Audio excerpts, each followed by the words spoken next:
ينفقون أموالهم بالليل والنهار سرا وعلانية فلهم أجرهم عند ربهم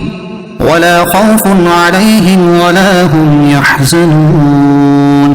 ترجمہ: وہ لوگ جو رات میں اور دن میں پوشیدہ اور اعلانیہ اپنے مال خیرات کرتے ہیں، ان کے لیے ان کا اجر ان کے رب کے پاس ہے، ان پر نہ کوئی خوف ہوگا اور نہ وہ غمگین ہوں گے۔ الذین ينفقون اموالهم، وہ لوگ جو اپنے مال خیرات کرتے ہیں۔ یہاں ان لوگوں کا بیان ہے جو راہ خدا میں خرچ کرنے کا نہایت شوق رکھتے ہیں اور ہر حال میں یعنی دن رات خفیہ اعلانیہ خرچ کرتے رہتے ہیں۔ یہ آیت حضرت ابوبکر صدیق رضی اللہ تعالیٰ عنہ کے حق میں نازل ہوئی جب آپ نے راہ خدا میں 40,000 دینار خرچ کیے تھے، 10,000 رات میں اور 10,000 دن میں، 10,000 پوشیدہ اور 10,000 ظاہر۔ ایک قول یہ ہے کہ یہ آیت حضرت علی المرتضیٰ کرم اللہ تعالیٰ وجہ الکریم کے حق میں نازل ہوئی جب آپ کے پاس فقط 4 درہم تھے اور کچھ نہ تھا، اور آپ نے ان چاروں کو خیرات کر دیا، ایک رات میں، ایک دن میں، ایک کو پوشیدہ اور ایک کو ظاہر۔ آیت کریمہ میں رات کے خرچ کو دن کے خرچ سے اور خفیہ خرچ کو اعلانیہ خرچ سے پہلے بیان فرمایا۔ اس میں اشارہ ہے کہ چھپا کر دینا ظاہر کر کے دینے سے افضل ہے۔ ان سب خرچ کرنے والوں کے لیے بارگاہ الہی سے اجر و ثواب اور قیامت کے دن غم و خوف سے نجات کی بشارت ہے۔ الذين يأكلون الربا لا يقومون إلا كما يقوم الذي يتخبطه الشيطان من المس ذلك بأنهم قالوا إنما البيع مثل الربا وأحل الله البيع وحرم الربا فمن جاءه موعظة من ربه فانتهى فله ما سلف وأمره إلى الله ومن عاد فأولئك أصحاب النار هم فيها خالدون۔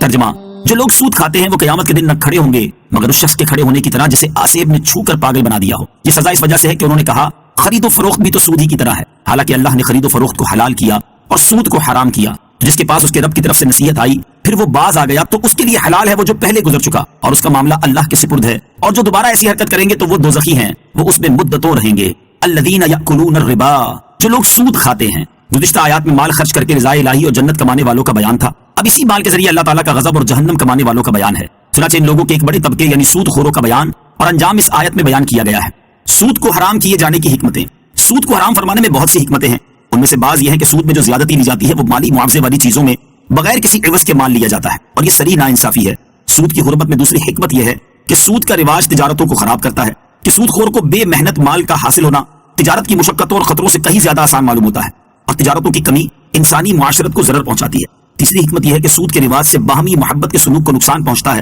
کہ جب آدمی سود کا عادی ہوا تو وہ کسی کو قرض حسن سے امداد پہنچانا گوارا نہیں کرتا۔ چوتھی حکمت یہ ہے کہ سود سے انسان کی طبیعت میں درندوں سے زیادہ بے رحمی پیدا ہوتی ہے، اور سود خور اپنے مقروض کی تباہی اور بربادی کا خواہش مند رہتا ہے۔ اس کے علاوہ بھی سود میں اور بڑے بڑے نقصان ہیں، اور شریعت کی سود سے ممانعت عین حکمت ہے۔ مسلم شریف کی حدیث میں ہے رسول کریم علیہ الصلوۃ والسلام نے سود دینے والے، لینے والے، اس کے کاغذات تیار کرنے والے اور اس کے گواہوں پر لعنت فرمائی اور فرمایا کہ وہ سب گناہ میں برابر ہیں۔ سود خور قیامت میں ایسے مخبوط الحواس ہوں گے اور ایسے گرتے پڑتے کھڑے ہوں گے جیسے دنیا میں وہ شخص جس پر بھوت سوار ہو، کیونکہ سود خور دنیا میں لوگوں کے لیے بھوت بنا ہوا تھا۔ آج کل سودی قرضہ لینے دینے کا ابتدائی انداز تو بڑا مہذب ہوتا ہے، اچھے اچھے ناموں سے اور خوش کن ترغیبات سے دیا جاتا ہے، لیکن کچھ ہی عرصے بعد قرض دینے والوں کی خوش اخلاقی، ملن ساری اور چہرے کی مسکراہٹ سب رخصت ہو جاتی ہے، اور اصل چہرہ بے نقاب ہو جاتا ہے۔ جو گالیاں دے رہا ہوتا ہے، غنڈے بھیج رہا ہوتا ہے، گھر کے باہر کھڑے ہو کر ذلیل و رسوا کر رہا ہوتا ہے، دکان، مکان، فیکٹری سب پر قبضہ کر کے فقیر و کنگال اور محتاج و کلاش کر کے بے گھر اور بے سر کر رہا ہوتا ہے۔ انما البیع مثل الربا، تجارت سود ہی کی طرح ہے۔ یہاں سود خوروں کا وہ شبہ بیان کیا جا رہا ہے جو زمانہ اسلام سے پہلے سے لے کر آج تک چلا آ رہا ہے،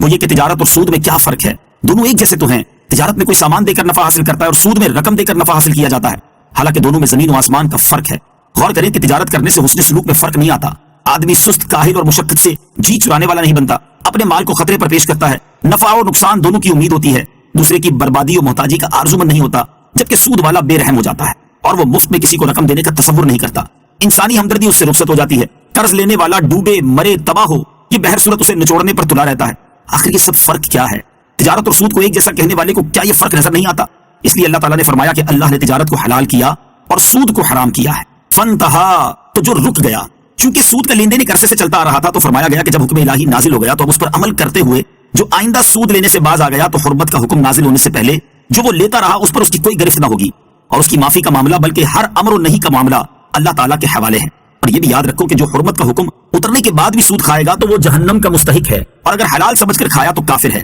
ہمیشہ جہنم میں رہے گا، کیونکہ کسی بھی حرام قطعی کو حلال جاننے والا کافر ہے